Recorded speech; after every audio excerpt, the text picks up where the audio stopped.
We are back from Waterstones with a full bag to go through today. There's a little bit of a mix of genres. We have some fantasy, we have some thriller, and some just fiction drama type books. We have 9 to go through, of varying lengths. So without further ado, let's get going. They have been put in the bag completely like face up. So we're just it's gonna be just a pick and choose, going through in a random order. Let's start with the biggest, shall we? I went into Waterstones with the intention of get some popular books, because last year's reading didn't go very well. So I was like, let's read some popular books because they're popular for a reason. Could I find any popular books? No. So none of these are like niche finds, I think. I might be wrong. I'm not heavily into book talk, so some of these might be popular. So if this one is a total random one, I hope we enjoy that. Okay, we're starting with Voyage of the Damned by Frances White. This was one of the booksellers recommended to me. I was in that shop for about half an hour looking like a lost puppy. And finally, someone came over and asked if I was doing okay. And I was hanging around the fantasy section at that point, and she recommended me this one and then 2 thrillers when I said I wanted thrillers. I think she was saying that this is the fantasy book of the month at Waterstones. It is a stunning cover. Beautiful, like beautiful. I am a sucker for a cover. If it's a pretty cover, I'll be buying it. Let me read the blurb to you first. For 1,000 years, Concordia has maintained peace between its provinces. To mark this incredible feat, the Emperor's ship embarks on a 12-day voyage to the sacred goddess's mountain. Aboard are the heirs to the 12 provinces of Concordia, each graced with a unique and secret magical ability known as a blessing. Except one. These names are going to trip me up. If you know how to pronounce them, correct me. Ganymedes, Passero, class clown, slacker, and all-round disappointment. But when a beloved heir is murdered, every one of these powerful people becomes a suspect. Now Ganymedes, alone and vulnerable, without a blessing, must become the hero he was never born to be. With the body count rising, can he unmask the killer before they reach the shore? And I thought, that sounds like a perfect mix for me. I love a thriller and I dabble in fantasy. That sounds like a thriller fantasy, or like a mystery fantasy. The top recommendation for this book is Agatha Christie with glitter magic. You can't go wrong. And I genuinely believe for that cover, you can't go wrong as well. I'll be interested to see how it goes. It is a bit, I'd say it's like medium length. She's not chunky, she's not small. But I'm looking forward to reading this just because of how pretty it is. We'll do the only book that I know next. And that is because she is the 3rd book in a trilogy. Now, where is Wolf Den? This is the thing with having a colour coordinated bookshelf. You can never bloody find the books you want. Oh, she's black. She's at the top. This is the 3rd book in the Wolf Den trilogy. It follows basically a prostitute from Pompeii and her story and her being a Greek slave in the Roman rule. It is obviously fictitious. And I've enjoyed the first 2 books. I loved the first one. I didn't even know this was out. I was looking at the shelves and saw it and was like, hang on. And then I did the thing of, you know, when you read the blurb and you're like, I can't remember that key piece of thing happening. So I had to pick up the second one and like look through it and be like, ah yes, I can remember that. So I finally picked up the 3rd one. I'm not going to read the blurb for this one because it does contain spoilers, but I would definitely recommend The Wolf Den. It's I would say it's a more slow-paced book, but it's really insightful if you are thinking about maybe dipping into historical fiction. It's very interesting hearing about how the Greek slaves were treated and how they were like forced into some of them were forced into prostitution. I would say if you're looking for like a quick-paced book, maybe not the one for you, but I would recommend them. We will hop onto a thriller. So this one is The Hike by Lucy Clarke. I'm sure I recognize that name. I'm not sure if I've read something by Lucy Clarke before, but this is in the thriller kind of genre. I am quite picky with my thrillers. I find it difficult to find ones that I like, that they don't just do detective whodunit. I'm not a big fan of crime. Crime isn't my genre, thriller is my genre. So think Gillian Flynn, Shari Lapina, Lisa Jewell, like they're the type that I like rather than just crime. And I thought this sounded good because it didn't mention a detective in the blurb, but that's my main thing. So let me read it. Seeking the escape of a lifetime, 4 friends hike out in the beautiful Norwegian wild. Nothing between them and the mountain peak but forest, sea and sharp blue sky. But there's a darker side to the wilderness. A woman went missing here 1 year ago. Now the friends are hiking into the heart of the mystery, and waiting on the trail is someone who'd do anything to keep their secrets buried. I like the sound of that. I am worried I'm going to regret buying this because I do like hiking.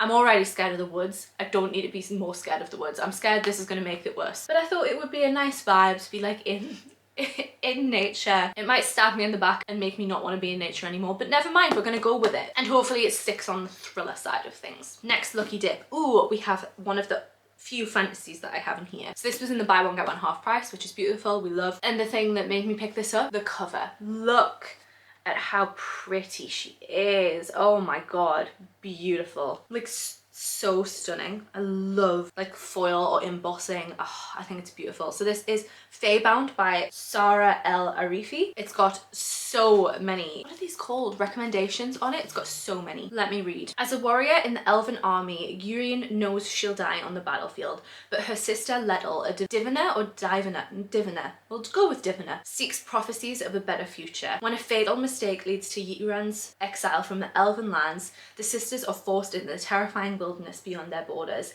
There they encounter the Fae court. As Gillian and Lettel are thrust into the Fae's seductive world, they're torn between their loyalty to each other and their hearts. Hopefully there's not any unnecessary breaking up of sisters in there because of men, but I do like that it's centered on sisters. I love elves. I love elves. Like in every fantasy world, I love elves, so I like the idea of having elves and fae in one book. I've only really read one thing that has fae in. I know fae are very, very popular at the minute, so I like the idea of that, like being elves and them in there. I also love the length of it for being like a fantasy. I love this kind of length. Don't get me wrong, I love a big fantasy book as well. But this year, I think I'm gonna try and stay away from the big books and go for kind of like mid-length. And I'm honestly just looking forward to reading this because she's so pretty. Beautiful. Okay, we'll go from a really, really pretty book to a really, really ugly book. I hate covers like this. Ones that have pictures on the front. I don't like them. But this is set in Northumberland, which is where I am from. So I really like the concept. It's called The Midwife by Tricia Cresswell. That's so funny, her surname's Cresswell. We have somewhere from called Cresswell around here. I went, is there about? Is she from Northumberland? She went to Newcastle Uni, so maybe she is from up here. That's really exciting. And when I read the blurb, I got very, very excited that it was something set in Northumberland. So it goes, 1838, a woman is found alone, naked and near death on the Northumberland moors. She has no memory of who she is or how she got there, though she can still remember how to dress a wound and how to help a woman in labour.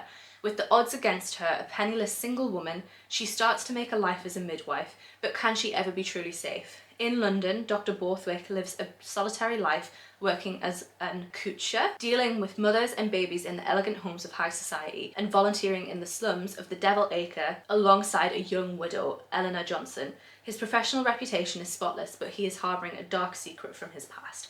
I really like the sound of it. I love midwifery. I find it so interesting. The amnesia side of it, I'm sure I've heard of a story like that before, specifically with midwifery. There's a book that I've read called The Familiars, and I don't know if that had elements of it in well, but I liked that, but I felt like it didn't go in depth as much as what I wanted, so I'm hoping I'll get that from this. This was more just in the fiction section, so I don't think it's like a thriller. I think it's just a story, but I feel like I like how there's some mystery surrounding it as well. Again, lovely length. There's a theme throughout this haul. The only thing is, it's an ugly cover in my opinion, but I'll overlook it. Next is another one that was recommended by the bookseller. It is unfortunately a little bit damaged, but she did give me some money off, which was great. This is Those People Next Door by Abdullah. I mentioned that my favourite authors were Gillian Flynn, Lisa Jewell, and she said this was very Lisa Jewell. And to be honest, the sounds of it sounds Lisa Jewell. So it says, Salma Khatun is extremely hopeful about Blenheim, their safe suburban development to which she, her husband, and their son has just moved. Not long after they move in, Salma spots Tom, her neighbour, ripping out the anti-racist banner from her front garden. She chooses not to confront Tom, so Salma takes the banner inside and puts it in her window instead. But the next morning, she wakes up to find her window smeared with paint. This time, she does confront Tom, and the battle lines between the two families are drawn. As things escalate and the stakes become higher, it's clear that a reckoning is coming and someone is going to get hurt. I like the idea of this. I don't know, like neighbours, like it's never really something that I'm drawn to, like neighbourly feuds, but I like the idea of having like the anti-racist stuff in there. And the bookseller did say it was very twisty, and twists are what I'm about. I want it as twisty and as unguessable as possible. So I'm looking forward to this. Another thriller. I've bought more thrillers than I expected, but last year I think that's where I went wrong. I didn't read enough thrillers and that's why I didn't hit my reading goal. So we've gone for a few. This was the other book in the buy one get one free, buy one get one half price offer. This is called The Wrong Sister by Claire Douglas. Tasha and her sister Alice look alike but couldn't be more different, yet each trusts each other with her life. So when Tasha is in need of a holiday, Alice offers to stay at home with the kids. Tasha knows they're in safe hands. She couldn't be more wrong. The phone call from home is unexpected. Alice and her husband Kyle have been attacked.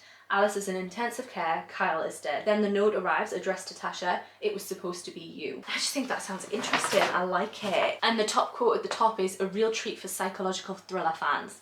That's me. It sounded a little bit different, so I'm excited. I feel like with thriller, it's very hard to not do something that's been done before. You can only have so many twists and turns, but I haven't read anything like that before, so I'm excited for it. Penultimate 2. This one was a bit of a, not oddball, but when I go into Waterstones, I do tend to rely on books that are on the tables or that are facing out. I just find ones that are like this very overwhelming. There's so many. How am I meant to know what's a good book and what's not? But this was next to a book that was outward facing that I looked at, and it sounded a little bit feminist, which is always what I'm after. And it's a nice short book, so it means that, like, even though it wasn't reputable from Waterstones or from someone that I've heard, if it's short, it's not like a huge chunk of time that I've used on a bad book, if that makes sense. It's also translated. I've started doing a few more of those in the past like year or two, trying to read more books that have came from other languages and translated. So I felt like this was a win-win in certain situations for me. It's called I Who Have Never Known Men by Jacqueline Harpman, and it's translated by Ross Schwartz. Deep underground, 39 women live imprisoned in a cage. Watched over by gods, these women who have no memory of how they got there, no notion of time, and only vague recollections of their lives before. As the burn of electric light merges day and a night and numberless years pass, a young girl, the 40th prisoner, sits alone and outcast in the corner. But soon she will show herself to be the key to the others' escape and survival in the strange world that awaits them above. I just like the idea of it being like straight away, okay, they're imprisoned, and not like going through the story of they're getting imprisoned and then it's the escape. I like it was just like, they're in prison, they're escaping out. I'm hoping this one's going to be like a little bit more unique, and I think the cover's stunning. It looks like a classic, if you get me. It looks like a classic book. I think this might be one of the first ones that I read because I am looking forward and intrigued about this book. Okay, final one. This was the other one that was recommended. So this is Just Another Missing Person by Gillian McAllister. She was going to recommend me another book by Gillian McAllister, but she said this one is also good. This one is written funny, so here we go. Olivia, 22 years old, no history of running away, last seen on CCTV, entering a dead-end alley and never emerging. Julia, Detective Chief Inspector Julia Day, ought to be out hunting for Olivia. After all, missing persons cases are a race against the clock. Only this one is different, because someone just threatened Julia. Find Olivia and we'll take your daughter. So I know that does have the mention of a detective in there, but I thought the element of her daughter being took could be good. And I'm going off this bookseller's word. They said it was good, so I'm going off their word. And Lisa Jewell has a quote on the front saying, clever twist after clever twist. It's gotta be good, right? And that is the last one. So this is the book haul. I think this should last me, let's have a look. What do we have? We have 9. I read about 2 a month, so this should last me about 4 months. If you want to see any content on any particular one of these books or group of these books, let me know. Love doing book content. I just never know what people want to see from me because I'm not like a particular bookish channel. I do them here and there, so it'd be great to have you around if you're here for the book content. But I'm really looking forward to all of these. I feel like the ones I'm looking forward to the most are Faebound with the beautiful cover, The Midwife just because it's set here, and I Who Have Never Known Men just because it really intrigues me. I'm excited to read this. I love little short books as well. I will have linked all of the books below, so if you're interested in any of them. There will be a Waterstones book link, and there will also be a bookshop.org link, which is a brilliant website which basically takes some of its profits and gives it to local bookstores, so it helps support your local bookstores. You can even pick where your portion of the profits go to. So if you have a lovely local bookshop that you would like to support, you can pick them. It's a brilliant website, so I will have them linked for Waterstones and for bookshop.org. If you have enjoyed this video, I would really appreciate any engagement possible. I'm giving YouTube like a last-ditch effort currently, so any engagement would help me massively to keep going. So that's likes, comments, shares, and subscribing if you're new. I would love to have you here, but even if you don't do any of those things, thank you so much for watching and making it till the end. I shall hopefully see you in another video.